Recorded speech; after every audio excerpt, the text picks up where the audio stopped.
MLA. இது ஒரு ஏமாத்து தொழில், மோசமான தொழில், பித்தலாட்டம்.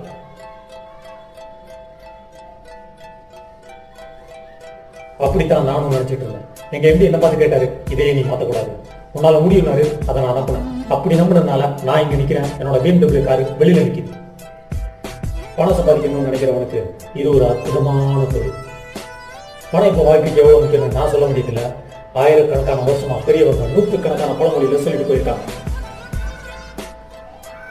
ஒரு அரசியல்வாதி மக்களோட சிந்தனையை ஜெயிச்சு தனக்கு தேவையானதை சாதிக்கிறான், பெரிய பணக்காரனாக. ஒரு முதலாளி தன் உழைப்பை பயன்படுத்தாம மற்றவங்க உழைப்பை பயன்படுத்தி அவனும் பெரிய பணக்காரனா இருக்கான். ஒரு பெரும் வியாபாரி இந்த 2 பேரையும் கரெக்டா உபயோகிச்சு தன் தொழில நஷ்டமடையாம எப்போதுமே பணக்காரனா இருக்கான். இப்போ நாம செய்ய வேண்டியதெல்லாம் இவங்களை கரெக்டா ஃபாலோ பண்ணி தேவையானதை கத்துக்கிட்டீங்கன்னா இந்த ஸ்கீம்ல ஈஸியா ஆள் சேர்த்துடலாம்.